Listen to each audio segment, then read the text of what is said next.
Este mayo, Centroamérica Cuenta. Los esperamos en el cuarto encuentro de narradores Centroamérica Cuenta, Memoria que nos une, del 23 al 28 de mayo en Managua y Mazatepe. Muy buenas noches, muy buenas tardes. Muchísimas gracias por asistir a este tercer conversatorio y último conversatorio ya de cara al cuarto encuentro de Centroamérica Cuenta, este encuentro de narradores que nos hace muy felices a todos acá en Nicaragua. Especialmente queremos darle la bienvenida a su casa de México y Nicaragua. Para comenzar este conversatorio, que es realmente una joya, tenemos a 3 leyendas vivas de Nicaragua, realmente para cual yo quiero que comencemos con un fuerte aplauso, por favor, para ellos.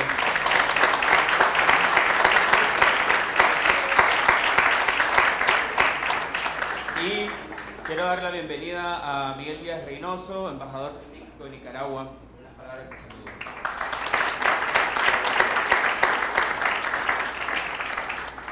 Es un gusto recibirlos hoy por la noche en esta su casa, como decimos en México, en la casa de usted. Nos da muchísimo gusto que haya llegado el final de esta primera etapa. Tuvo Centroamérica Cuenta edición de este año, una muy buena iniciativa. Se les ocurrió hacer una pre-fiesta, arrancar con distintos eventos antes de la fiesta de la cultura de Nicaragua, que es Centroamérica Cuenta. Y como en todas las grandes fiestas, estamos hoy cerrando la pre-fiesta. Luego vendrá la fiesta y bueno, supongo que luego habrá el recalentado, supongo que luego habrá la posfiesta. Así que prepárense para la gran fiesta y para el recalentado, que es que la cultura siga. Hoy tenemos un cierre de lujo de esta primera etapa. Mejor no se puede, ni planeado mejor. Tenemos la coincidencia de la música, de la literatura, en manos, en boca de quienes han hecho la cultura en Nicaragua en los últimos años y ya son parte de la leyenda de la cultura en Nicaragua, de la historia de la cultura en Nicaragua. Bienvenidos a esta su casa. Gracias Luis Enrique, gracias Carlos, gracias Sergio por pensar que este espacio podía ser útil, podía ser interesante para todos ustedes. Bienvenidos, están en su casa.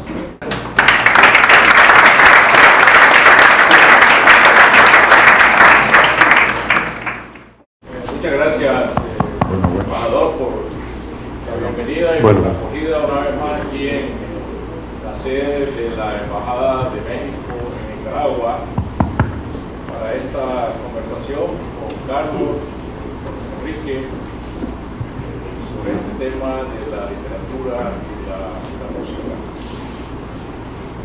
Creo que a Carlos le tomó un poquito la barba cuando yo eso decir leyenda viva. Significa que ya platicaron con el médico de uno. Bueno, yo quisiera empezar diciendo que, ya que estamos hablando de música y literatura, pues la inevitable mención de Rubén Darío, que fue un músico que, como él mismo decía, vivía loco de armonía. No lo ocultaba. Su novela inconclusa, El Oro de Mallorca, el personaje es un famoso músico latinoamericano y él se encubre al contar su propia vida en la personalidad de un músico, no de un poeta. Este es su disfraz, pero también es su propia sentencia la que pone en juego. Siempre oímos decir que la poesía de Darío es órfica, porque su personaje favorito de la mitología griega era Orfeo, que era un músico, y a la mitología latina era Pan, que también era otro músico. Si nosotros nos ponemos a pensar, la poesía de Darío que más nos gusta a todos es la que entra por el oído. No tenemos que reflexionar, solo oímos. Y es pura música. Si no, recordemos los compases que tiene la marcha triunfal, donde podemos oír tocar los instrumentos en ese desfile militar con ritmo marcial, y ese ritmo, la maravilla que lo dan las palabras. Y yo siempre recuerdo, y yo alguna vez se lo he comentado a Carlos y a Enrique, cuando leo el poema a Margarita, no a Margarita Talita Lamar, que es más conocido, sino a Margarita, que comienza, recuerda que quería ser una Margarita Gautier, fijo en mi mente, tu extraño rostro está cuando cenamos juntos en la primera cita, en una noche alegre que nunca volverá. Siempre me recuerdo un tango, esta cadencia que tiene este poema, y Ofelio nos podrá decir si da o no la medida para un tango. Y quienes le ponen música a los poemas, y aquí tenemos a Ofelio o a otros que los instrumentalizan, los musicalizan, como Pancho Cedeño y como el propio Carlos y Danilo Lororis también aquí. Y claro, nos podrán decir después, porque vamos a tocar este tema por separado. Pero contra lo que se puede pensar, en la prosa tiene que haber música, y el que escribe en prosa debe tener oído musical para la melodía y para el ritmo. Eso podría parecer contradictorio en mi propio caso, pues recuerdo que mi tío Alberto Ramírez, chelista y compositor de boleros, me declaró sordo tras sus frustrados esfuerzos de enseñarme solfeo a mí y a mi hermana Luisa. Yo digo que quizás era la hora, las 2 de la tarde, para recibir lecciones de solfeo es una verdadera tortura. Igual que para aprender mecanografía, algo en lo que también fracasé, eso de aprender a escribir con todos los dedos. Desde entonces, yo he inventado la teoría, muy a mi favor, de que hay 2 clases de oídos. El oído que reproduce entonando, en lo cual confieso mi sordera absoluta, y el oído que oye y puede recordar un quinteto de cuerdas o una sinfonía a la primera frase. El que distingue los compases de un tango de los de un bolero y reconoce cada instrumento en un concierto. Y ese es mi caso, el del prosista que recuerda la música al escribir y suele escribir oyendo música. Yo pues vengo de una familia de músicos, abuelos y tíos paternos, todos miembros de una orquesta, y esa yo la llamaría mi vena artística, mi punto de partida. No me extrañan esos monótonos ejercicios de clarinete de mi tío Carlos José Ramírez en las tardes tranquilas de Mazatepe, ni la figura de mi abuelo Lisandro inclinado sobre el papel pautado que él mismo rayaba con un curioso instrumento de 5 filos al que llamaba pata, componiendo tal como se le dictaba a su cabeza, porque nunca tuvo un piano. Músicos pobres, pero que hallaban siempre felicidad en los toques, esos viajes a caballo por los pueblos vecinos, tocando rosarios y serenatas que siempre resultaban en amoríos. Entonces, Carlos, Luis Enrique, por orden de edad, ustedes decidirán, hablando de familias musicales, yo quisiera que empezáramos tocando este tema. ¿La dinastía de los músicos Mejía comienza con Chas Mejía o se remonta más atrás? Bueno, creo más atrás. Vamos a hacerlo a la Limón. ¿Ah? Muy bien. Más democrático. Perfectamente, ¿no? Legítimo. No, tenemos la suerte pues de haber nacido en una familia, los Mejía, Godoy, Armijo, Fajardo, 4, las 2 familias paternas y maternas. ¿Qué es lo que pasa? Que los Mejía son músicos intuitivos y los Fajardo de Jinotega también son músicos, pero con más formación académica, ¿verdad?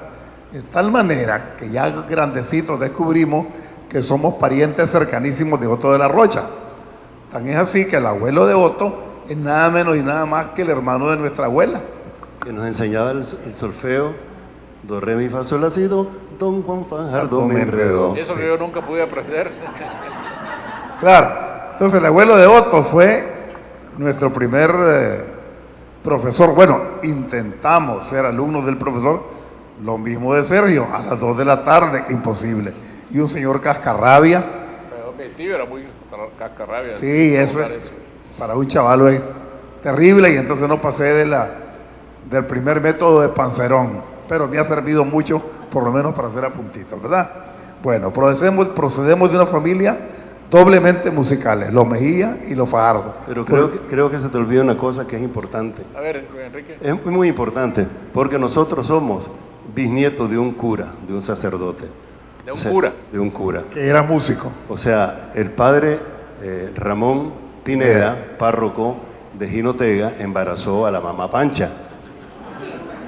Son unos músicos bendecidos ustedes. Bendecidos.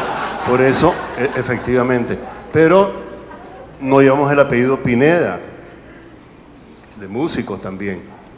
De tal manera que, aunque haya sido un desgraciado el cura, tenemos que reconocer, porque él era un músico. Y excelente orador. Y excelente orador. Entonces, Convencía sobre todo a las mujeres. Pineda, Mejía, Fajardo, etcétera. Pero de esos tres primeros hijos de la mamá Pancha, los únicos de la mamá Pancha, y porque el padre Pineda después tuvo otros hijos, o sea que hay mucha familia que no conocemos. Los tres fueron músicos: el Chas Mejía, Carlos Mejía Fajardo, nuestro padre; Mundo Mejía, el hombre orquesta; y Monseñor Luis Enrique Mejía Fajardo, que era músico y orador. Entonces quería... Sí, pero además, para suerte nuestra, la familia Armijo de Somoto llenó de pianos la calle Real. En Somoto, en 1950, 5 pianos sonaban en la calle Real. Al mismo tiempo, siendo el pueblo de unas 5 cuadras aproximadamente y entonces en cada cuadra había un piano. Había más piano que gente. Había más piano que gente. Entonces eso creó en nosotros un estímulo. Escuchar a Alfredo Huete, Armijo, tocando este método de uno de los más importantes, se me olvida ahorita, los ejercicios era para nosotros música maravillosa, aunque fuera lo mismo todos los días, pero era nuestra sed también de subir esos escalones y poder obtener el derecho de tocar ese piano. Entonces, el hecho de que los Armijos, sin ser músicos profesionales, fuesen aficionados a la música, tuvieran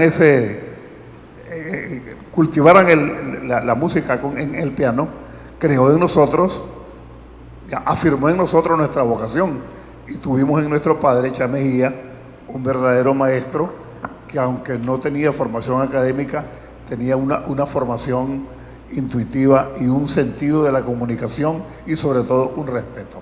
Que tocaba guitarra y fabricaba marimbas. Y yo quiero, para terminar tal vez esta pequeña introducción de los orígenes, para nosotros fue fundamental también el haber estado los 4 hermanos Mejía Godoy residiendo durante 4 años en la iglesia catedral de Managua, donde conocimos, o por lo menos en mi caso por primera vez, oí la música sacra en vivo. Y además él tenía una colección de música clásica enorme. Entonces, por ahí, hablando de Monseñor Luis Enrique Mejía Fajardo, no se dispersaba. no heredó esa parte del abuelo, ¿no?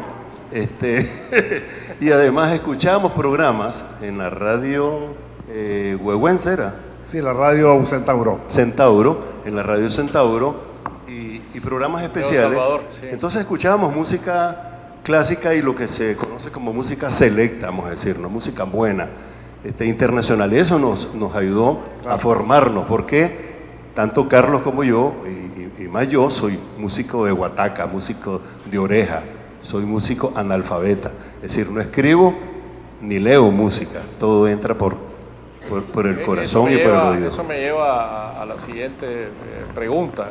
Es decir, ¿cuándo descubrieron que tenían oído? ¿Y cómo se llega a saber eso? Bueno, nuestro padre, aunque no quería que fuéramos músicos como él, aunque siempre insistió hasta el último suspiro en que teníamos que tener un título universitario, eso sí, era un hombre muy exigente. muy exigente con el compás para cantar las canciones, con el afinamiento y sobre todo el gusto por determinado tipo de música, sobre todo la música tradicional mexicana.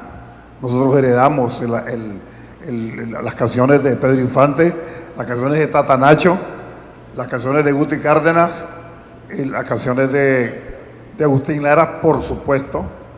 Entonces eso es una escuela pues para nosotros. Y por el lado del sur, Atahualpa Yupanqui y los tangos de Gardel.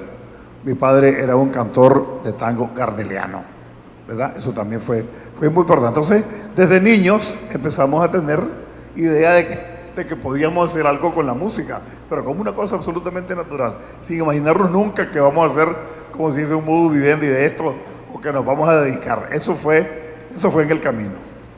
Luis Enrique, pero eso quiere decir que el oído uno lo reconoce de manera natural, ¿no? Es decir, bueno, como como el oído no decíamos, se aprende, ¿no?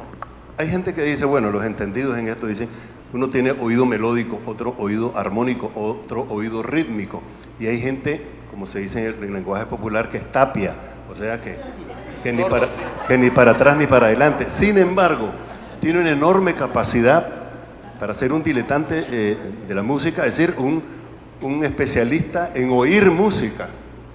Y eso tiene que ver también, creo yo, con la lectura, con la poesía, con la literatura, de dónde nosotros, porque estamos hablando de la música, de dónde nosotros aprendimos las primeras letras y las primeras influencias de la literatura y la música. Tienen que ver con la primera maestra de la escuela, más que con mi padre, porque mi padre realmente nunca tuvo una biblioteca, pero la tuvo un tío nuestro que era Edmond Palé, que era un gran lector. Y ahí sobrino del padre Palé, sí, gran lector. Y ahí encontramos nosotros las primeras, la primera sorpresa, como niños, éramos niños. Y entonces leíamos carteles, Bohemia. Alejo Carpentier, la crónica la leíamos nosotros en carteles y en Bohemia. En Bohemia, sí. Sin saber nunca que íbamos a dedicarnos a la canción, que inevitablemente tiene la canción un contenido de literatura, de poesía particularmente. Mucho menos atrevernos en el futuro a leer cosas y dejarnos influenciar por eso que leíamos y convertir esas cosas, esos acercamientos en canciones. ¿Qué es lo que realmente hacemos? ¿Cuál fue el primer libro que recordás haber leído, Carlos? El primer libro que yo leí fue una novela de Salgari, ¿verdad? Porque este señor era un lector universal. Te podías encontrar Mi lucha. ¿Te estás refiriendo a Edmond Palé? A Edmond Palé. Podías encontrar Mi lucha de Hitler y te podías encontrar perfectamente, digamos, los clásicos como Víctor Hugo, como Blasco Ibáñez, me imagino. Sí, Blasco Ibáñez y Benito Pérez Galdós y toda la novela, obviamente también María de Jorge Isaac, claro, en todas partes. Y esto fue muy importante para nosotros, estas lecturas, ¿verdad? Las primeras lecturas. ¿Y vos, Luis Enrique? Por supuesto que en mi caso fue definitivamente el colegio Calasanz, donde nosotros llegamos también muy temprano, porque cuando estábamos con el cura, estamos hablando de 1954 al 59, ¿verdad? Fuimos matriculados en el Colegio Calazán de Managua y después en el Colegio Calazán de León. Ahí, como material de lectura, inevitable y casi un clásico y casi un lugar común decir que el primer libro que leíste fue El Quijote, pero es cierto, en muchos casos es cierto, pero no es la primera lectura, ese es el primer libro. Las primeras lecturas, digo, las hicimos en los libros en las revistas más bien, de mi tío Edmond Palé. Yo recuerdo que a mí me gustaba mucho leer sobre la farándula y sobre el deporte, pero inevitablemente uno pasaba por páginas que estaban llenas de artículos sobre la política cubana. Y recuerdo como que si fuera hoy, fotos donde está, ¿cómo se llama aquel famoso dirigente estudiante de Manzanita, Cuba? Echeverría. Y todas esas cosas nos fueron dando, digamos, como el gusto por la lectura. Yo digo que por eso fue gracias al tío Edmond que nosotros empezamos a leer, pues. Ya en la secundaria, por supuesto, fue mucho más importante, pero estamos hablando de los años 50, finales de los 50, cuando apenas entrábamos a la primaria en Calasanz. Para mí fue muy importante que tuve como profesor a Guillermo Castellón. ¿Te acordás, Sergio? De este poeta que murió bastante joven. No se llamaba... Estamos hablando de... Guillermo Castellón, que era el que publicaba la Semana Cómica. La Semana Cómica, sí. Sí. Además de Olivares, que era la otra Semana Cómica, sí. Ilustrada. Era poeta, sí. Era poeta, sí. Y tenía un libro publicado con poemas muy, muy hermosos. Y él fue profesor de Iván Uriarte, somos de la misma generación, y fue el que descubrió la narrativa de Iván, ¿verdad? Y este era un admirador de los poetas chilenos, especialmente de Huidobro y de Neruda, ¿verdad? Y para mí una cosa muy importante fue mi amistad y nuestra cercanía con José Floripe. José Floripe en Estelí era un lector apasionado, alumno de Alejandro Dávila Bolaño, y entonces fue el que nos pasó los primeros libros izquierdosos, ¿verdad? Leer El único camino de la Dolores Ibarruri a los 17 años de edad, una maravilla, pues. Al pie de la horca, y una cantidad de cosas importantes, ¿no? Y cayó en mis manos el canto general de Pablo Neruda. Antes de la casaca y la peluca fueron los ríos arteriales. Es decir, ya desde los primeros, ya tener esa lectura de Chavalo, pues es el paraíso. Pero ustedes que vivieron tanto tiempo bajo el alero de Monseñor Mejía, él obviamente era un guía, ¿no? Espiritual, intelectual, pero él tenía un índice de libros prohibido o lo dejaba leer cualquier cosa. Él fue muy liberal en ese sentido, muy liberal. Y una cosa que quiero destacar es su amistad con dos personajes de la época, con don Carlos Bravo, que domingo a domingo hacía sus patiburríos y sus pláticas desde Radio Mundial con una pasión que no he visto yo a otra persona que hable de los paisajes de Nicaragua con ese garbo y con ese énfasis. Uno de los grandes prosistas desconocidos de Nicaragua. Pero además, ¿cómo lo sabía decir? Porque nada servía si le llegaba a leer allá de manera aburrida. Entonces el Monseñor Mejía nos obligaba a oír todos los días. Tenía un programa de radio, claro. Sí, la famosa anécdota que no le pagaban en Radio Mundial a Carlos Bravo. Y mandó un telegrama que decía Manuel Arana Valle, Radio Mundial. Y de ahí...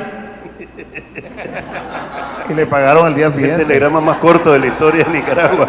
Y de ahí es sinónimo de cobrar, ¿no? Sí, claro. De tal manera que la amistad con don Salvador Cardenal nos permitió acercarnos al son de Pascua. Eso es una cosa muy importante. Además, Monseñor Mejía le encantaba que todas las misas, hasta la más sencilla, tuviera música, aunque fuera un organista. Y llegó a hacer misas pontificales de Requiem con 7 o 8 músicos, quizás más. Ahí estaban Julio Blanco, ahí estaba el profesor Ramírez Alvarado.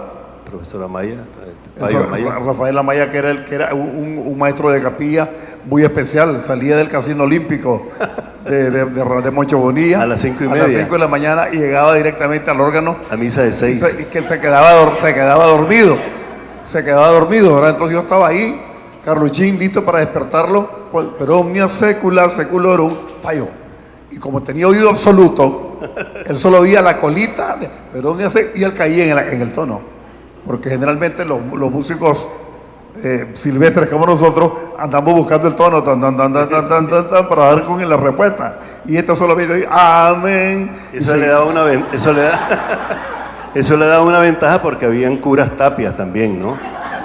Es decir, pero le contestaba por los aguacates. Y Rafael Amaya era un músico muy un poquito cascarrabia y al mismo tiempo muy riguroso.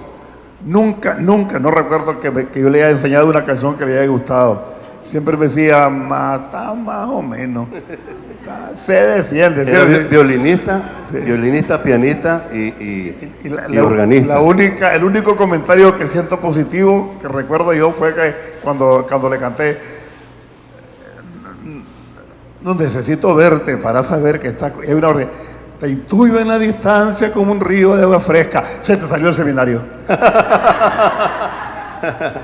Pues yo recuerdo a don Carlos Bravo porque los domingos pasaban este programa que leía estas cartas a María Engracia, creo que se llamaba. Porque se Cartas a María, a la esposa de Fernando hija, ¿no? López.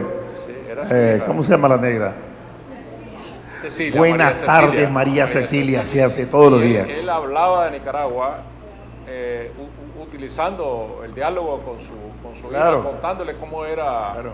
cómo era Nicaragua, pero lo recuerdo también porque él tenía un programa que con otros dos personas Los que se bachilleres. llamaban Los Catedráticos Novelty Sello de Oro.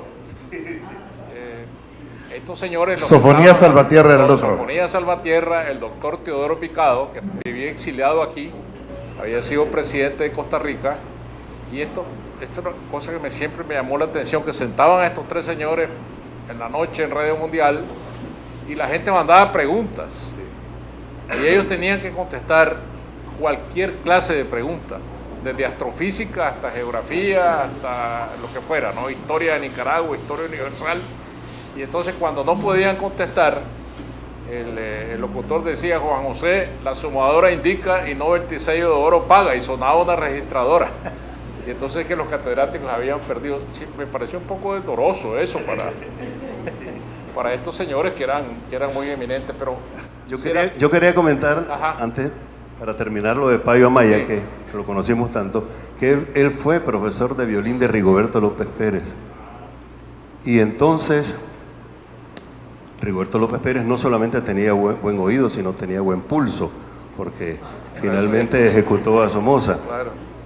Y a Payo lo echaron preso porque Rigoberto fue a poner serenata, creo que ese mismo día, o el día Mismo anterior. día, no sé no, cuándo. días anteriores. Y la pieza que se quería aprender él con una pasión tremenda era la serenata de Schubert. La serenata de Schubert, y la guardia anduvo buscando a Francisco Schubert A Franz Schubert. Claro. como por un mes. Sí.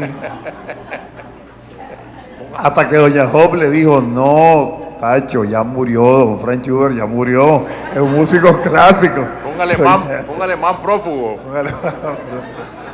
Y ya para cerrar esta parte, ¿cuál fue el primer instrumento, Carlos, que aprendiste a tocar?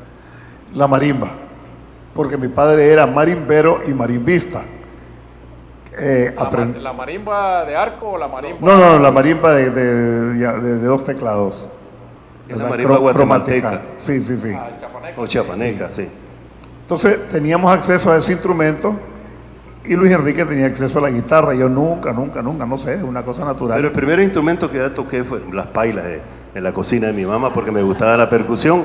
Siempre me llamó mucho la atención la percusión. Y después la guitarra. Tanto la guitarra como como la marimba, creo que eran los instrumentos que mi padre manejaba súper bien, de tal manera que era difícil aprender con él, porque además a él nadie le enseñó. La primera marimba que él hizo, según me cuenta un amigo de él, de Somoto, fue inspirada en una marimba, o basada, inspirada también, en una marimba que se llama la Non Plus Ultra. Sí, cuando decimos una marimba es una orquesta marimba que venía de Guatemala. Y él pidió permiso, tomó las medidas, oyó, escuchó. Me parece imposible, me parece ficción eso, ¿no? Pero es real.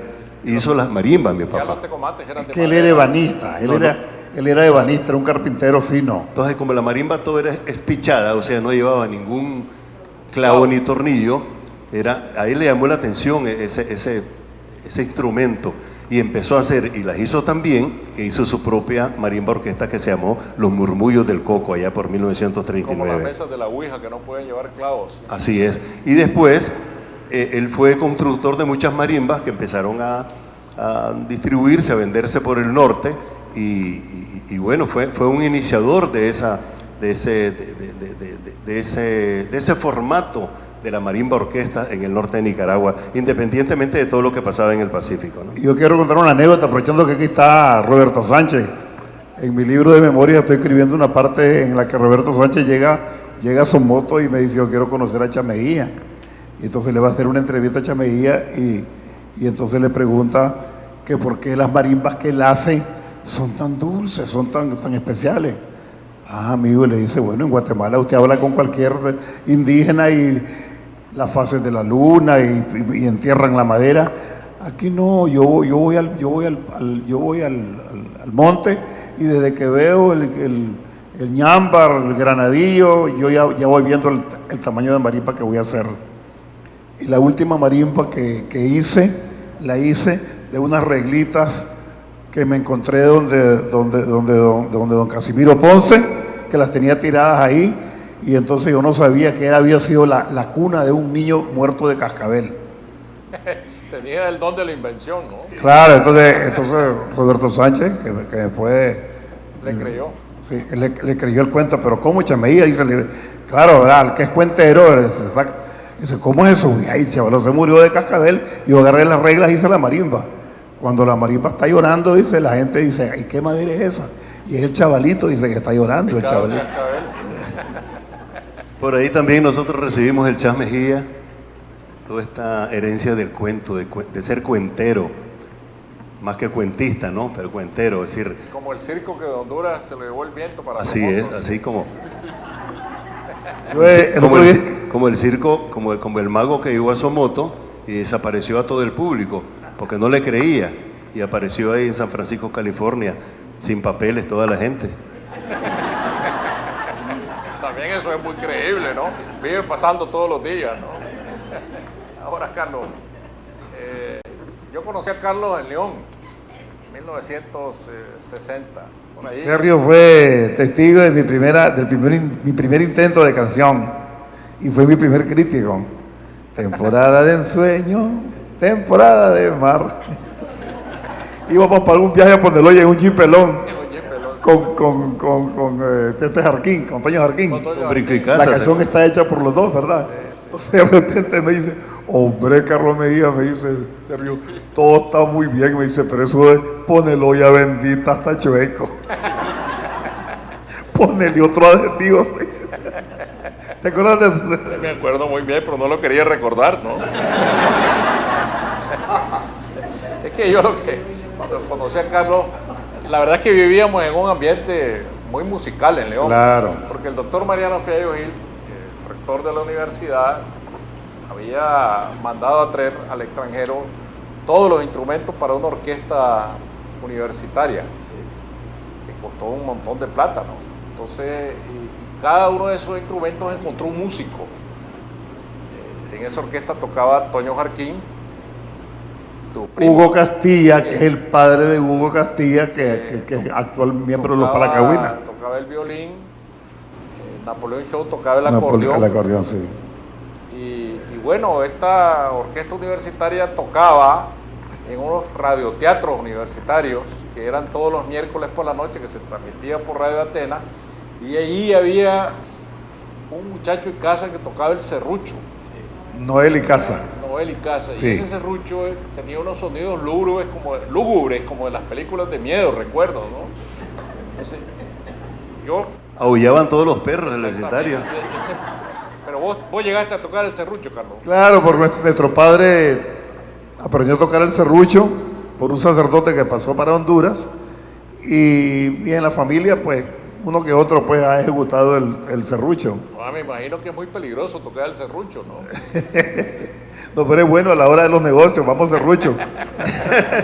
Yo creo que es importante también decir que Somoto, que fue el primer puerto terrestre del norte, antes de Las Manos y Guasaule, ¿te imaginas? Era un pasadizo, un puente de culturas del norte al sur y del sur al norte.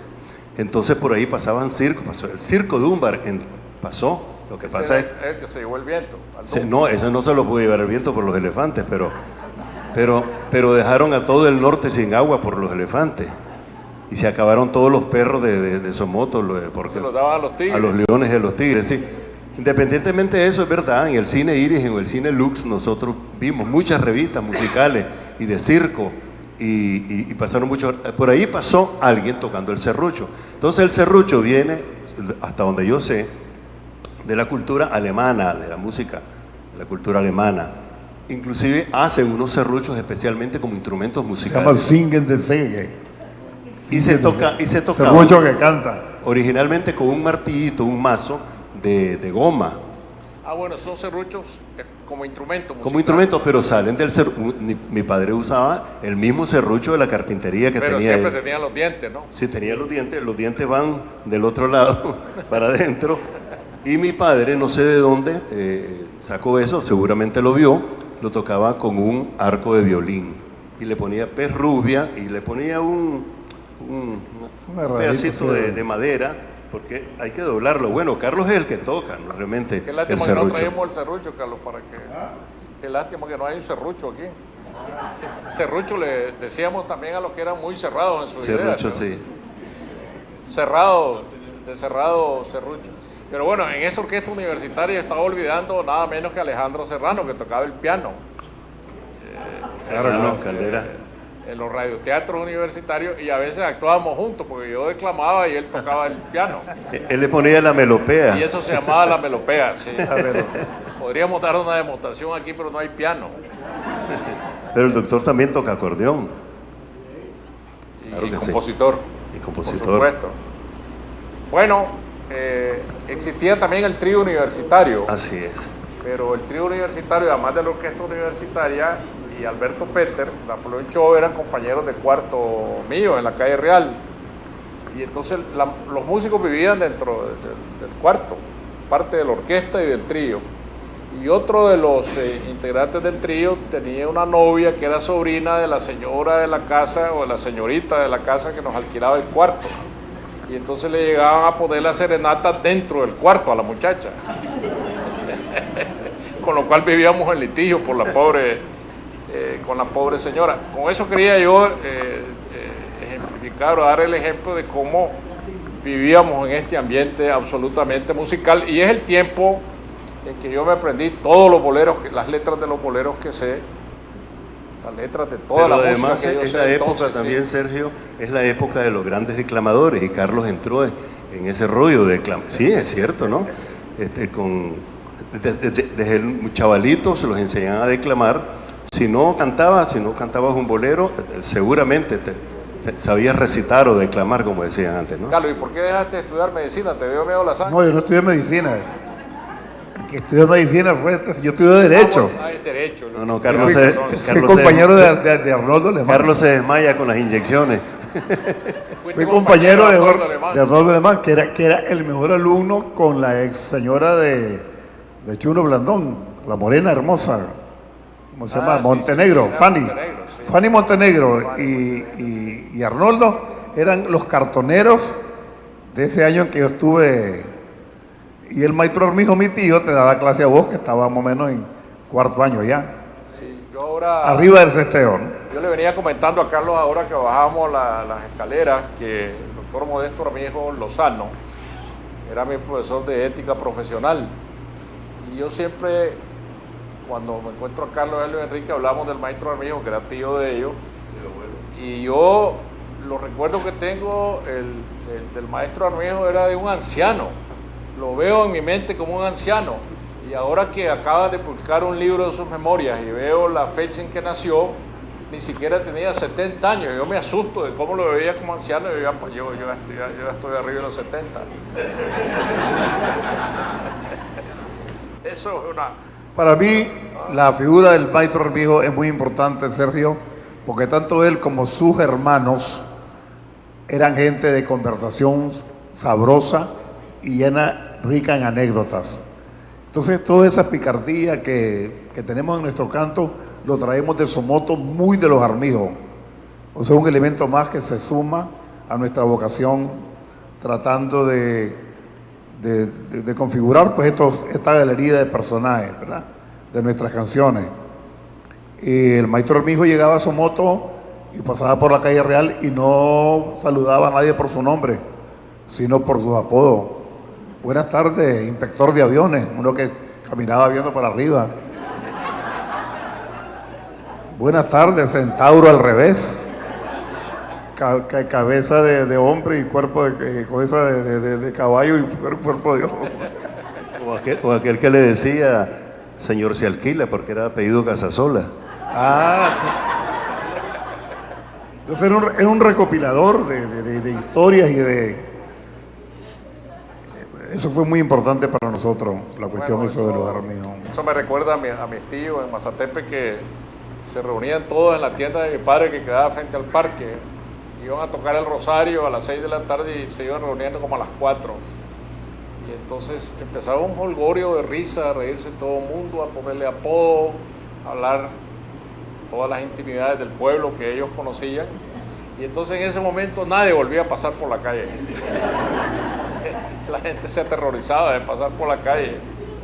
Somos todavía una famosa esquina donde vivían unas señores ancianas que seguramente tampoco pasaban de 60 años en aquel tiempo, que nadie se atrevía a pasar por ahí, le decían la esquina de la Punta Caliente. Sí. Sí, ahora quiero, ahora que decía los Armijo, yo quiero pasar al tema de los poemas con música. No los poemas a los que se les pone música, sino las canciones que nacen como poemas. Quiero aquí citar dos ejemplos. Quiero empezar con Aquel almendro donde la tere. Esta canción, que es como un himno alterno de los enamorados y de la evocación nostálgica en Nicaragua, es una manera, ¿verdad, Carlos? Comienza como Es una manera, y yo creo que es una canción que tiene la influencia precisamente de esos músicos tradicionales de antaño, de los Guizar, de Tatanacho, ¿cómo se llamaba? Este que conocimos ya mayor, que habla de que le canta al DF, Chava Flores. Pero precisamente a eso me quería referir. Yo voy a citar la primera estrofa de esta canción. Todos la sabemos de memoria en Nicaragua. Aquel almendro donde la tere es el testigo de mi niñez. Bajo su fronda de ancha mesura caí redondo de calentura por tu cariño, María Inés. Yo creo que solo un poeta puede hacer rimar mesura con calentura. Porque un poeta de verdad, porque la palabra mesura es un arcaísmo que solo se usa en lo profundo de los valles del norte, en las cañadas. Es un lenguaje ya olvidado.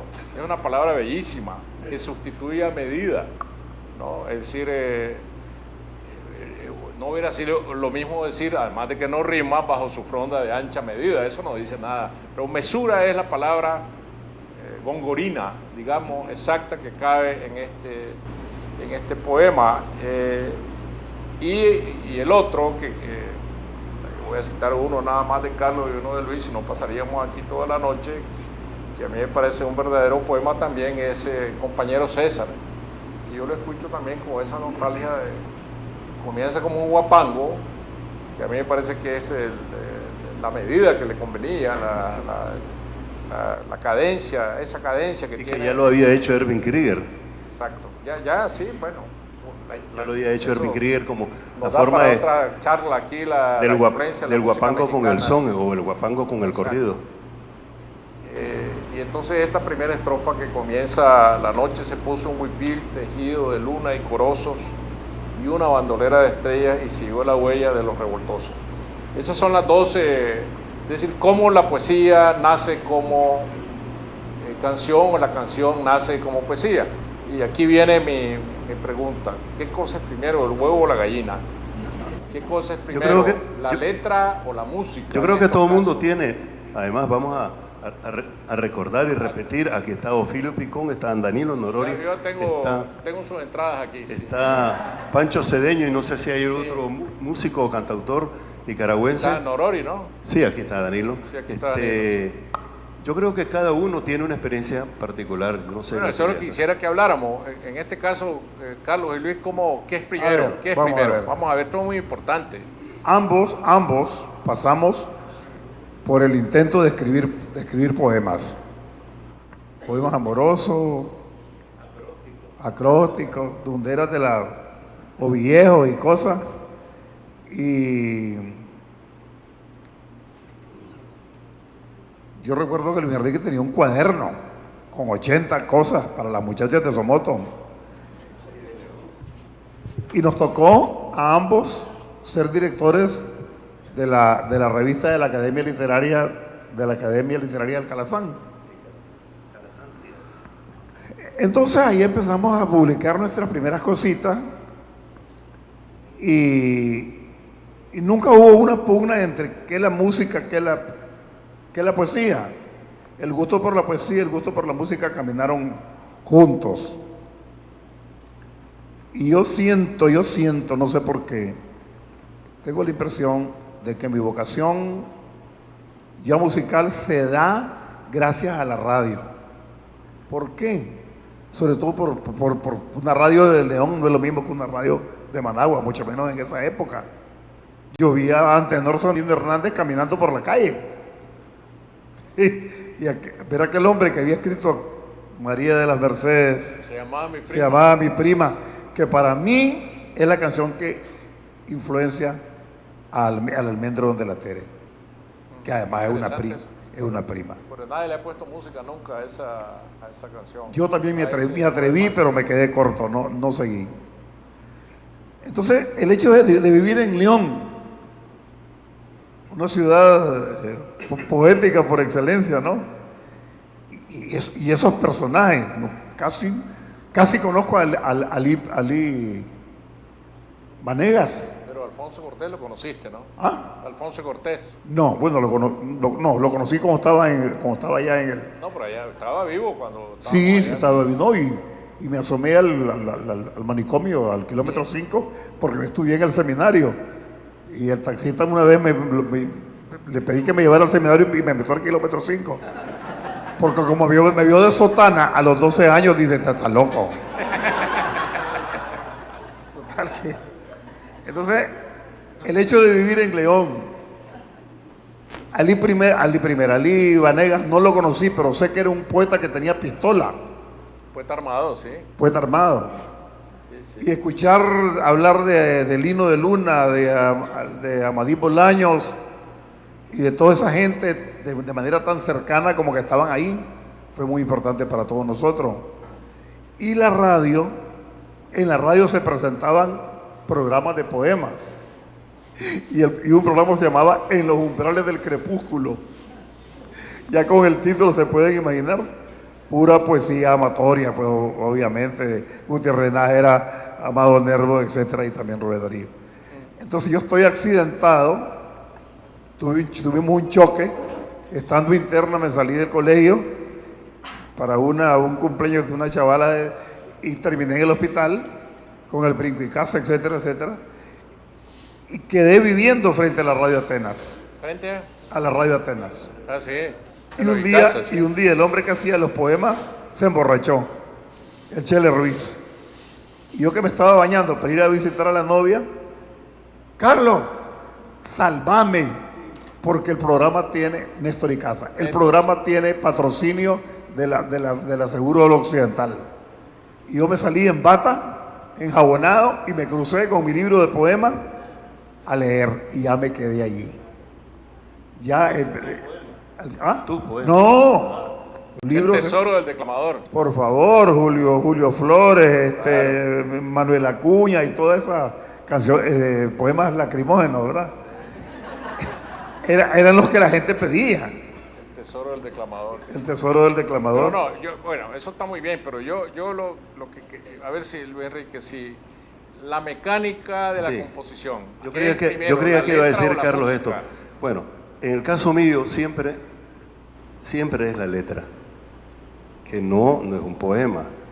Yo sé que quiero hacer una canción y empiezo a escribir una letra y el ritmo me da la música, Pero ya estás pensando en qué clase de música le vas a poner. No, es decir, yo lo que puedo, la única explicación que puedo dar es que es como un milagro, no sé, algo me dice que tiene que ser así. Además, claro, no lo hago sin instrumento, lo hago con mi guitarra, que es mi instrumento, así como Carlos generalmente hacía las cosas con el piano o el acordeón. Entonces, ¿por qué un guapango después un son? Yo no recuerdo exactamente dónde está eso, pero yo quiero aprovechar eso que me estás preguntando. Ajá. Porque mi experiencia es así. ¿Dónde cambia mejor dicho, dónde reafirmo esa experiencia? Cuando entre comillas, porque realmente no se debe decir musicalizar un poema. Algunos dicen musicar el poema, ponerle música al poema. Por eso para mí me es, entre comillas, más fácil ponerle música a un poema que letra a una melodía. O sea, escucharon que Carlos lo ha experimentado. Yo no recuerdo si tengo a lo mejor. Pero lo primero que hago es la letra. Y yo quiero aprovechar esto para decir que compañero César nació de una lectura precisamente del libro de Gregorio Seltzer, que fue el primer libro que leí sobre Sandino, que es General de Hombres Libres, ¿verdad? Igual me pasó con Ayabe el General, que nació de la lectura de tu libro El pensamiento vivo de Sandino, exactamente el capítulo donde dice de Yucapuca partió el general, y yo lo único que puse prácticamente hice versificar eso y ponerle música. Tiene un ritmo eso. Y por último, Claro. de la hora cero de Cardenal nació Eran 30 con él. Pero siempre fue primero el texto y después la música, en el caso mío. Bueno, yo recuerdo que la primera cosa que musiqué, que traté de musicar, que no fue así, fue La tumba del guerrillero, de Ernesto Cardenal, el epitafio de la tumba de Baepone.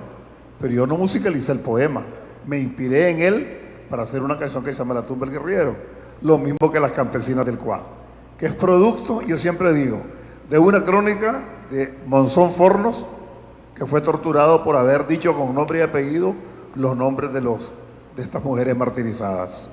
Para mí, yo lo pongo como la fuente primigenia de la canción. Y luego, Alejandro Ávila Bolaños por un lado y Ernesto Cardenal por otro, hicieron sendos poemas diferentes. En los dos me inspiré, pero no musicalicé ningún poema. Y en este caso, luego empecé con otras cosas. Pablo Antonio Cuadra, la cercanía con Pablo Antonio Cuadra a través de las tertulias con Chalemántica, etcétera, y los biturices armónicos, me acercaron a la posibilidad de ponerle música a algún poema. Y empecé con Barcarola, que es el primer poema de los cantos de Cifar. Y el propio poeta, pues, le dio la bendición, pues, dijo que estaba bien, y ese me animó. Y me dijo, ¿por qué no sigue con los otros poemas? Entonces tuve una experiencia maravillosa que duró 12 años. Yo no musicalicé ese libro de un tirón, sino que fui haciendo a través de los años los diferentes poemas. Porque también hay que decir, Carlos, que hay poetas que no les gusta que le pongan Claro. música. Por ejemplo, Ernesto Cardenal una vez me dijo a mí en España, te paseaste en las campesinas del Cuá. No, Ernesto. Cuando Ernesto escuchó Al perderte yo a ti, que es un poema musicalizado, que le he puesto música en España, en Argentina, en México, y yo hice mi versión, yo le pregunté, Ernesto, ¿te gustó? Está bueno, me dijo. Pero ¿a vos qué te dijo, Carlos? No, dice que a él le molestaba que cuando llegaba a hacer un recital le pedían las campesinas del Cuá y esperaban oír la canción. Voy a hablarles, compañero. Entonces te paseaste en mi poema. Le digo, no, Ernesto, le digo, saqué el disco yo, la nueva milpa que está prologado por Mejía Sánchez, y le digo, mira lo que dice el poema, no es musicalización, inspirado en el poema de Ernesto Cardenal. Pero hemos hecho también un trabajo donde respetamos el poema íntegro. Es decir, ese es lo más cercano a sacarle la música al alma del poema. Sobre todo cuando el poema se presta, cuando tiene una estructura métrica que te permite ponerle música. Y está la otra opción que Teodorakis decía, la canción Río. ¿Te imaginabas que Es la canción que se va dando, la música que se va dando. Teodorakis musicalizó el canto general completo de Neruda? Eso es una hazaña. De la misma manera que lo hicieron los Jaivas, un conjunto de rock de Chile. Bueno, aquí en la primera fila tenemos a Pancho Cedeño, a Danilo Norori y tenemos a Ofelio Picón, que quisiera que pudieran aportar en este punto de lo que estamos hablando, el alma musical. Es decir, cómo se le saca el alma musical a un poema, cómo se reconoce que ese poema ya trae música y cómo se plasma esta fusión entre poema y melodía. Buenas noches a todos. Yo creo que tiene que ver cómo ir ubicando los diferentes momentos anímicos o emotivos que te puede dar el texto. Entonces eso te sugiere a sí mismo ese carácter musical. Ahora, en mi caso, cuando compongo, a veces no tengo, digamos, como un método específico. A veces letra y música sale inmediatamente y normalmente lo hago en el piano, compongo en el piano, pero a veces igual ando alguna libreta y apunto frases, 2, 3 frases que en algún momento van a ser parte de lo que la canción que estoy trabajando.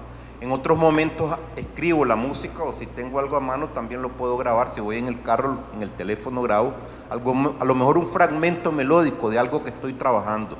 Normalmente es pocas las veces que puedo hacer, como dicen, de una sola sentada una canción. Pero como decir, vas en el carro y grabas como silbando.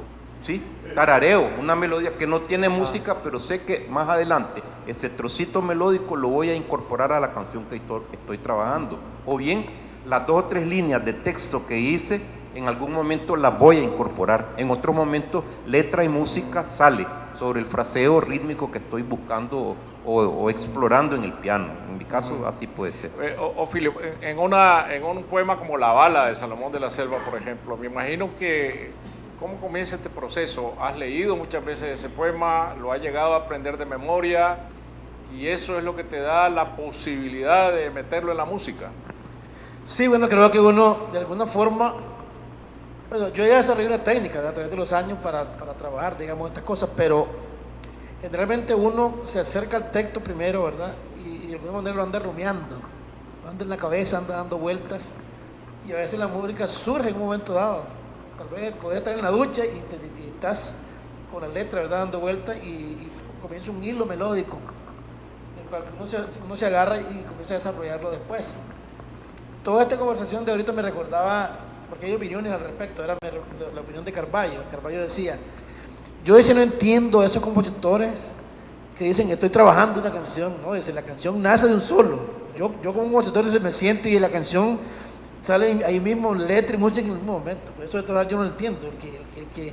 El que tiene que andar trabajando una canción dice, para mí eso, él no concebía eso. Él concebía que era un momento como una inspiración divina, pues que era un momento divino que se plasmaba ahí, ¿verdad?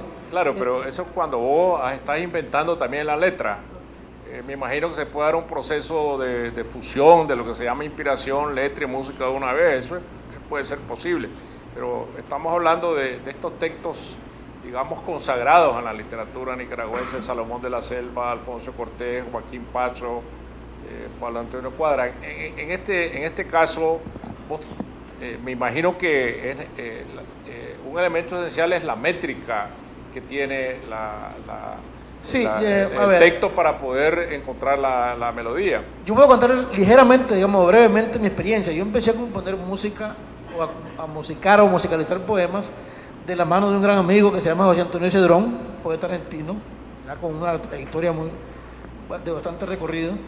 Empezamos, cuando yo estudiaba medicina en Puebla, empezamos a trabajar juntos. Yo tocaba en una peña, él llegó como cliente de la peña, nos hicimos amigos y comenzamos a trabajar. La primera obra que yo hice, que se llamó Pequeña Cosa, que son poemas de él y música mía. Entonces, el hecho de convivir con él todos los días, reunirnos alrededor de los textos de él, analizarlos, hablar, yo le preguntaba sobre, digamos, el origen de los poemas, lo que quería decir, las cosas que yo no entendía muy bien. Eso me permitió a mí, de alguna forma, ir desarrollando una técnica. Por otro lado, yo siempre aspiré al hacer canciones, al componer canciones con letra y música mía, a elevar el nivel poético de las letras, porque me parecía que había una mediocridad bastante marcada en lo que yo oía en la radio, en las canciones comunes y corrientes. Yo sentía que era necesario una renovación, un cambio. Por eso me empecé a interesar por grandes artistas como Serrat, por ejemplo, como Pablo Milanés y Rodríguez, que trajeron un lenguaje nuevo, tanto musical como temático y letrístico, digamos, si es que cabe el término. Entonces yo, en el proceso de elevar el nivel de mi propia cosa, me fui acercando más profundamente a la poesía nicaragüense. Y digamos, retomé el hilo que me daba lo que nos enseñaron en la primaria y en la secundaria sobre la poesía y la literatura nicaragüense, y ya tuve un acercamiento más personal y más profundo. Entonces, yo lo que diría es que actualmente yo lo que hago para trabajar un poema o trabajar una obra es acercarme lo más profundamente que puedo a la personalidad, a la vida, a la obra del poeta en cuestión o de quien voy a poner una música, Entonces, por ejemplo, lo que yo he hecho, que es el trabajo de Rubén Darío, por ejemplo, yo me leí todo lo que pude encontrar, investigué todo lo que pude sobre Darío, y de alguna manera me recuerda esto, la técnica aquella del actor studio, ¿verdad? Actores como Marlon Brando y como Paul Newman, que para poder personificar a los personajes se metían dentro del personaje y trataban de vivir como si fueran tales, ¿verdad? Claro. Entonces, de alguna manera es eso, es como convertirse en un momento dado en esa persona. Puede ser fantasioso, Claro. pero creo que que de una manera, pues, tal vez fabricar artificialmente, pero también le da algo de autenticidad y algo de profundidad, creo yo, al acercamiento con esa obra de determinado poeta. Danilo, ¿cuál es tu propia experiencia en este sentido? Sí, buenas noches. Aquí estoy, bueno, somos de una generación un poquito nada más, después que los hermanos mayores. Los hermanos mayores, ¿no? Por favor. Ese poquito, ¿viera cuánto pesa? Yo sé. Por eso tiene nuestro respeto. Pesa más todavía eso. Sí. Bueno, yo rápidamente digo, lo que yo soy de músico es por haber escuchado música desde niño en mi casa. Todo lo que podía ver, mi papá era muy asiduo a la música clásica, Lara, todo eso que ustedes mencionan, yo lo oí chiquito y bastantes años después, creo yo. Y se me quedó aquí muchas imágenes, ¿verdad? Vuela, vuela, gavilanes, y no dejen de volar, y cosas así. Yo me imaginaba una bandada de gavilanes y comenzó a desarrollarse, creo yo, mi imaginación, ¿no? Y por otro lado había guitarra en mi casa. Me acuerdo una guitarra enchapada con conchanácar que mi papá dio a hacerse. Tenía un mango horrible porque era bien grueso así y me dolía. Y aprendí a tocar la guitarra y me dolía el dedo, man, porque hay que apretar aquí atrás. Pero bueno, la cosa es que, y mi papá no tocaba guitarra. Él estudió canto y cosas, eso sí, le gustaba cantar. La del oídazo era mi mamá. Mi mamá me enseñó a tocar guitarra sin saber tocar, con un método, ¿verdad? Vamos. No, así no, dale otra vez. Ella sabía cómo debía sonar. Eran unas canciones que solo ella conocía, fue en ese cancionero. Y yo, ¿qué sabía? Entonces, así crecí. Luego, muy rápidamente, pues nos agarró la lucha. Yo soy de la ciudad, yo soy de aquí de Managua, no conocía Somoto, ni conocía muchos lados. No, Somoto era el extranjero entonces, ¿no? Oh, sí, eso era, quedaba allá, más allá, pues, por donde llegaban los circos. Pues. Eso. La cosa es que se mezcló con un montón de cosas y rápidamente en la secundaria, en el Goyena, comenzaron a aparecer los clásicos, la literatura esta, pues, ¿verdad? María, la poesía, todo eso, y la música siempre revoloteando. Yo seguía avanzando, me metí a tocar guitarra, aprendí más solo, me metí un poquito a estudiar música, pero soy más empírico que estudiado, que leído, ¿no? Pero creo yo, ya para llegar al punto, lo que yo tengo aquí en mi cerebro es como un radar armónico. Yo cuando leo, he hecho algunas veces el intento, pues, de musicar, y sobre todo antes del triunfo. Ya después ya no me pareció buena idea, pero antes del triunfo hice varios intentos y musiqué cosas, pues, que habían ahí para los talleres de sonido popular, y en esa época que andábamos haciendo cosas. Y yo pienso que cuando yo leo algo, mi cerebro lo que oye es música, y oye una melodía y oye la armonía, sobre todo los acordes que sirven de colchón a eso. ¿Entiendes? O sea, es más melódico, creo yo, y armónico. Y puede ser que la métrica no salga, pero igual, ahora la moda no tiene que salir lo de arriba con lo de abajo. Con las baladas sobre todo, ¿no? Sí, ¿me entiendes? Hay tantas maneras y se ha ido cambiando eso. Pero para mí lo que más funciona, yo hago las canciones simultáneamente. Yo hago música y letra. Más la música me va dando pautas para la letra. y sobre todo la emoción, la intencionalidad de las cosas, porque la armonía es eso. Yo no puedo decir algo triste con un acorde fuerte. Entonces todo tiene su viaje así, pues, ¿no? Bueno, yo creo que no hay que olvidar, ya que estamos estableciendo esta relación tan íntima entre poesía y música, que en su origen la poesía era cantada nada más. Es decir, después separamos la poesía hablada y la música, pero toda la Ilíada y toda la Odisea eran cantadas. Y Homero lo que era un cantante callejero, que no tenía guitarra seguramente, sino que algún instrumento primitivo de la época, pero él cantaba. Toda la poesía medieval es cantada también, de manera que esa separación después se volvió una separación artificial de la civilización moderna, ¿no? Entonces, cuando nosotros oímos cantar un poema, esa es su expresión real, es su verdadera expresión. Sí, quisiera decir algo. Sí. A veces el hecho de poner música a un poema nos ha llevado a retos bien especiales, y quisiera mencionar el caso de Carlos, por ejemplo. Nosotros nos acostumbramos a oír los sones nínicas de Carlos, ¿verdad? Por ejemplo, La Tulacuecho, por ejemplo, Clodomiro el Ñajo, y digamos una cantidad de canciones que de alguna manera ya estamos digamos, bueno, tenemos el oído acostumbrado a eso, porque yo creo que lo que hemos leído, lo que hemos tenido contacto con la poesía, ya tenemos una métrica, tenemos un sentido métrico intuitivo, y creo que todos los lectores, músicos o no, ¿verdad? Entonces cuando componemos una canción estamos bajo ese influjo, pero cuando agarramos, por ejemplo, un poema de Darío como La Marcha Triunfal, o agarramos poemas que tienen estructura, digamos, que tienen una estructura estrófica que no es la tradicional, no es común, entonces nos obliga a buscar nuevos caminos en la estructura musical. Entonces creo que en ese intercambio hay una beta o una cosa muy importante que es digna de ser señalada en este conversatorio, porque, por ejemplo, yo cosas muy buenas que conozco de Carlos vienen de musicalizaciones de poemas, digamos, de musicalizar poesía, digamos, que cosas que me sorprenden de él como músico, digamos. O sea, si me toca La Tulacuecho o otros son de ese tipo, ya de alguna manera lo estoy esperando, digamos, no hay sorpresas ni melódicas ni armónicas, digamos, pero ya por ejemplo, si toca Las Bodas de Cifar, entonces es otro cantar, ¿verdad? Es otra cosa. O sea, nos exige a un conocimiento y a educar filones y vetas musicales, tanto rítmicas, melódicas y de estructura musical, que creo que ha contribuido a enriquecer el acervo musical nicaragüense. Bueno, ya vamos cerrando. Yo solo le quería recordar que Carlos ha sido capaz de musicalizar no solo poemas, sino cuentos, porque tiene convirtió el centerfield en una canción, cosa que yo siempre le agradezco mucho, porque no sí, Sergio, la anterior experiencia de musicalizar un cuento es un cuento de Salarrué que se llama La Honra de la Juana.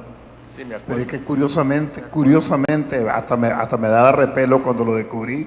Es el cuento del espejito, ¿no? Sí, el espejito. Sí. Me di cuenta que el cuento de por sí está lleno de palabras asonantes de A con A. Por ejemplo, había amanecido norteando, en la mañana vino helada, la Juana con su lamparita.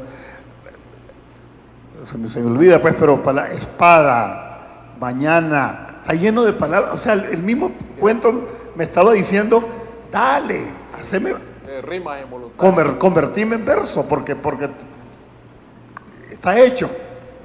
Claro. Y total que siempre estaba vivo Salarrué, y siempre tuve la intención de que conociera ese atrevimiento de tomar su cuento y ponerle y convertirlo en canción. Yo creo que no podemos dejar tampoco de por fuera esto de versificar una historia, un cuento, que no es lo mismo de ponerle música a un poema, ni inspirarse en un poema para hacer una canción. Son tres cosas distintas.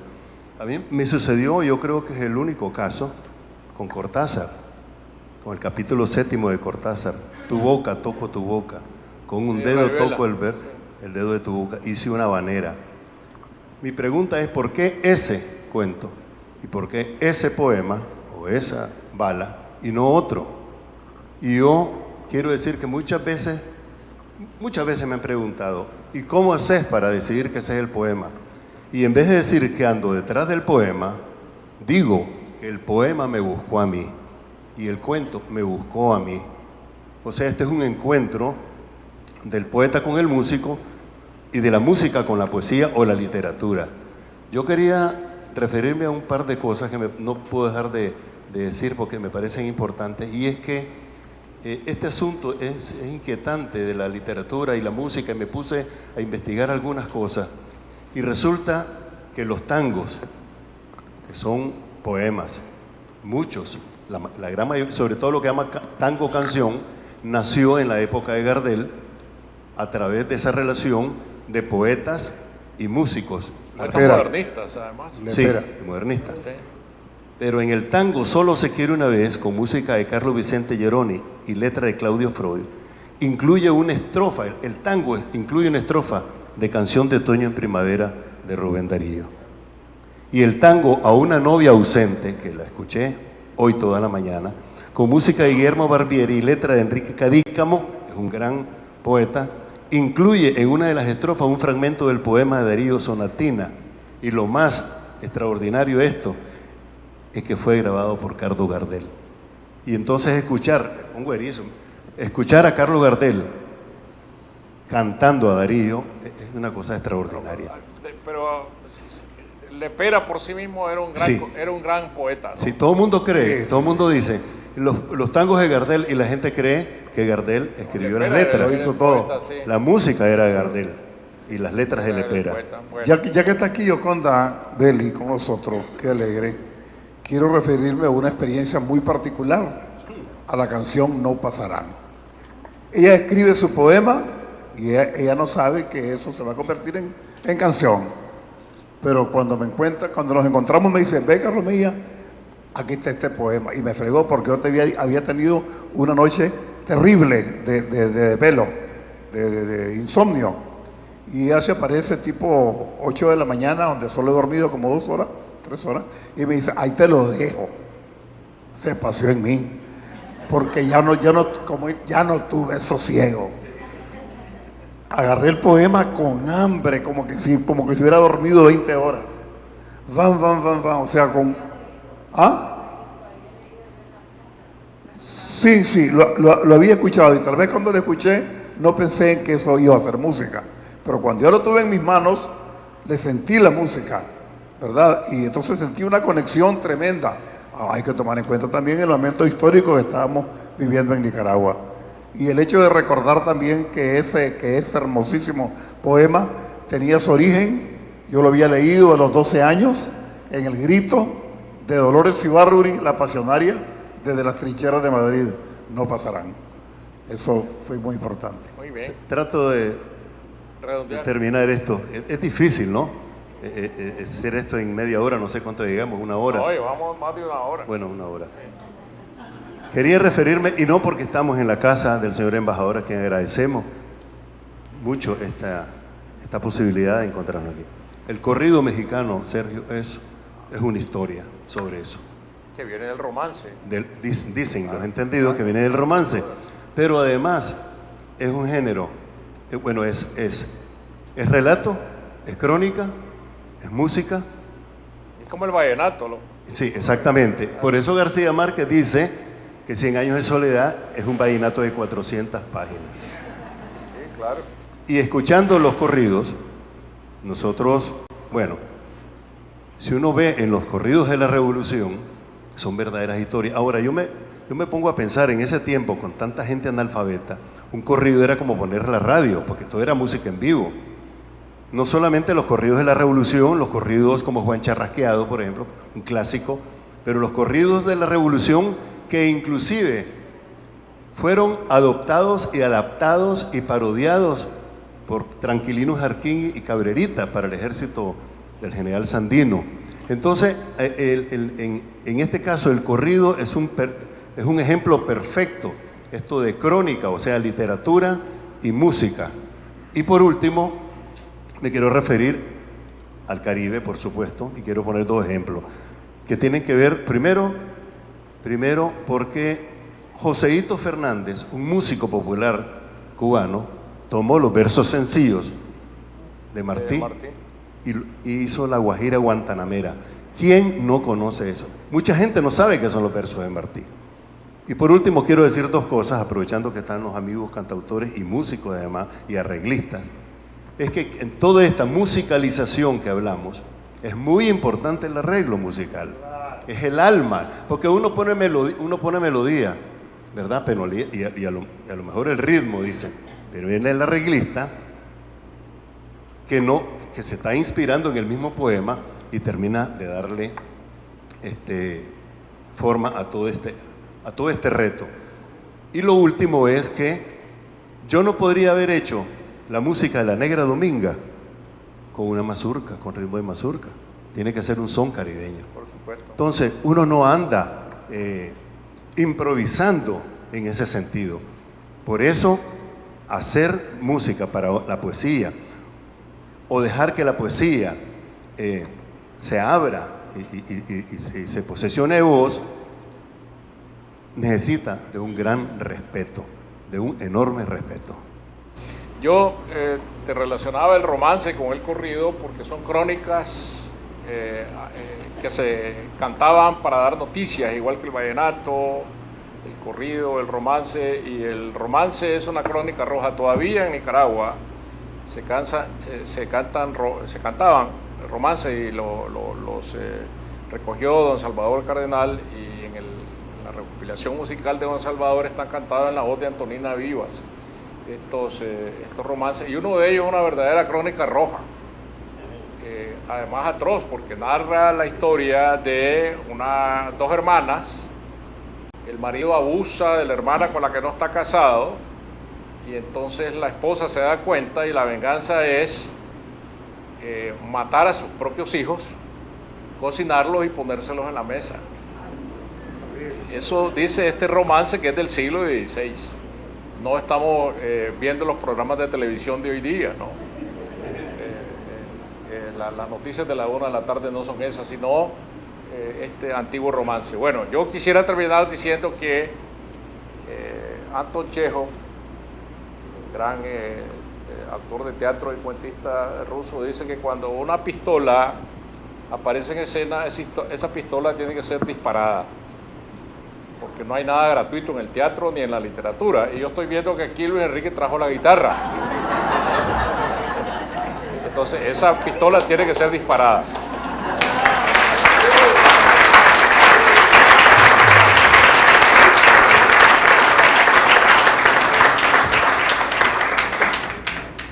Carlos no trajo el acordeón, se curó en salud. Sí. Ah, lo trajo, bueno. Pero quiero aprovechar porque quiero cantar lo que resultó de la lectura del capítulo 7 de la Rayuela. Y quiero decir otra cosa más importante todavía. No fue cuando lo leí que decidí hacer una canción. Es que de por sí es un gran poema ese, ¿no? Sino, leído, sí. Sino cuando lo escuché en la voz de Cortázar, me provocó eso.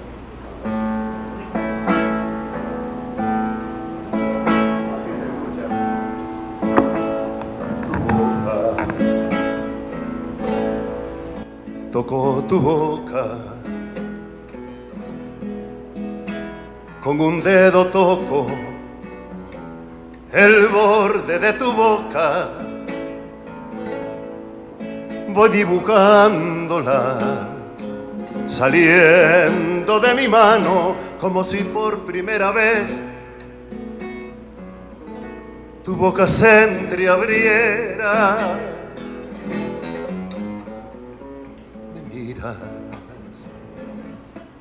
De cerca nos miramos, cada vez más cerca, y los ojos se agrandan,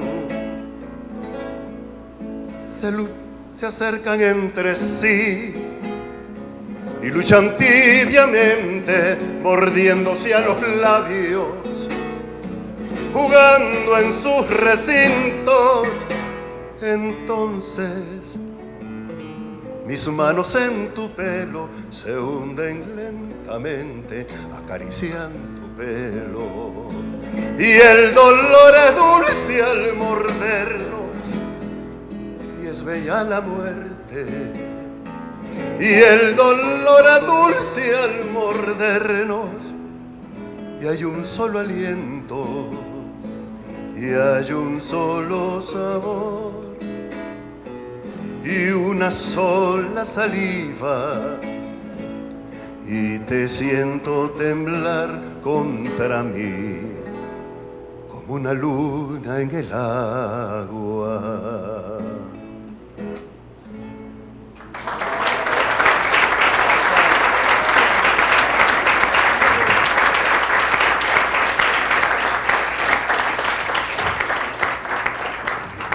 Bueno, la segunda pistola no estaba a la vista, pero va a ser disparada.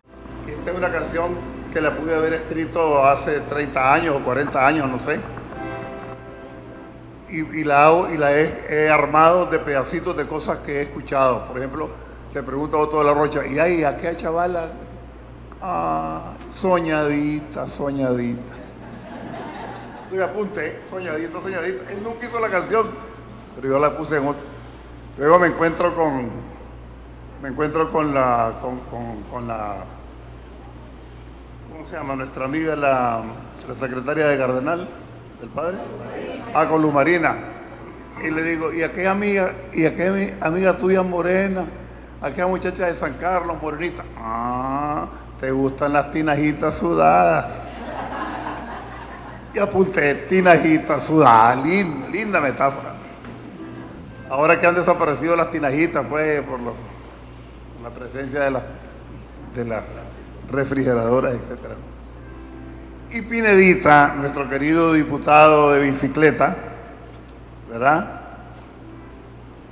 que desgraciadamente falleció hace algunos años, cuando me encontraba me decía, ¿cómo estás, Carlos? Me decía, ¿aguinellado o zófiro?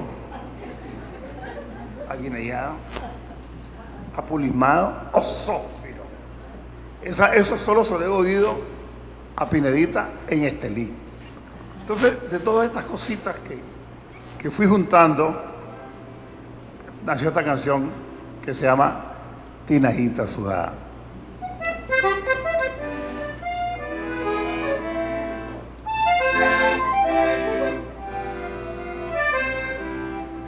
El día menos pensado, cuando yo te conocí, me quedé maravillado, ingrido y pasmado en de que te vi.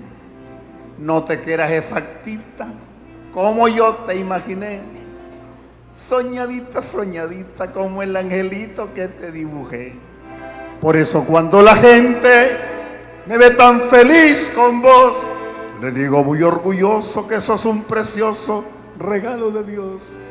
Cartuchito de canela, mi buñuelito con miel, mi tinajita sudada, prenda bien amada, sol de mi querer. Cartuchito de canela, mi buñuelito con miel, mi tinajita sudada, prenda bien amada, sol de mi querer.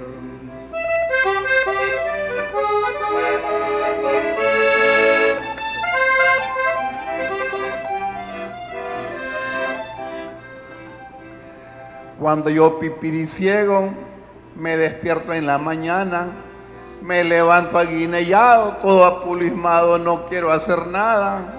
Pero cuando bañadito me pongo a pensar en vos, con tu recuerdo tan lírico se pone zófiro mi corazón. Con tu recuerdo tan lírico se pone zófiro mi corazón. Por eso cuando la gente me ve tan feliz con vos, le digo muy orgulloso que sos un precioso regalo de Dios.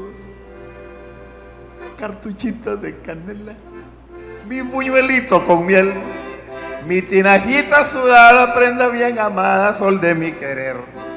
Cartuchito de canela, mi buñuelito con miel, mi tinajita sudada, prenda bien amada, sol de mi querer.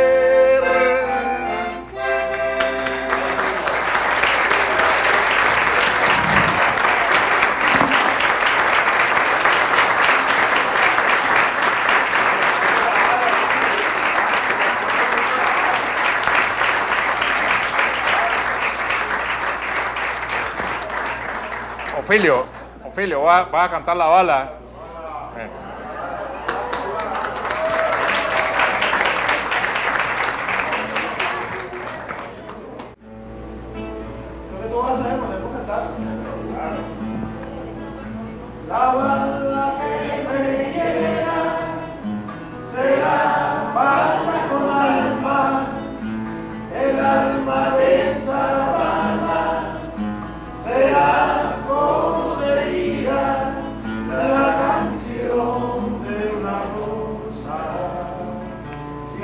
flores cantaran, o el olor de un topacio, si las piedras olieran, o la piel de una música, si nos fuese posible tocar a las canciones, desnudas con las manos, oh, oh, oh, oh, oh, oh,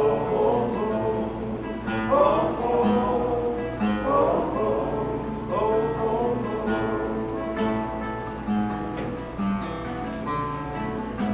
La banda que me hiera será para la Yolanda, el alma de esa banda será como sería la canción de una rosa, si las flores cantaran, o el olor de un topacio, si las piedras olieran, o la piel de una música, si nos fuese posible tocar a las canciones, desnudas con las manos, oh, oh, oh, oh, oh, oh, oh, oh, oh, oh, oh, oh, oh.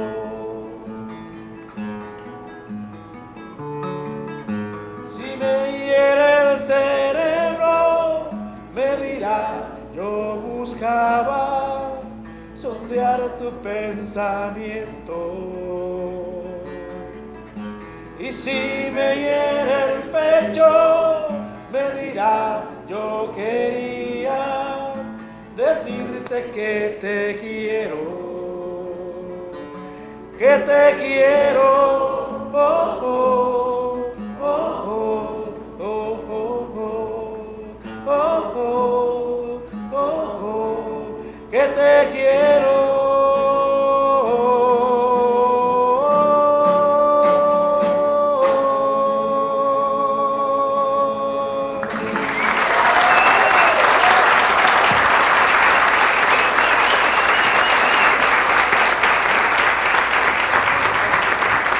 Muy bien, muchas gracias.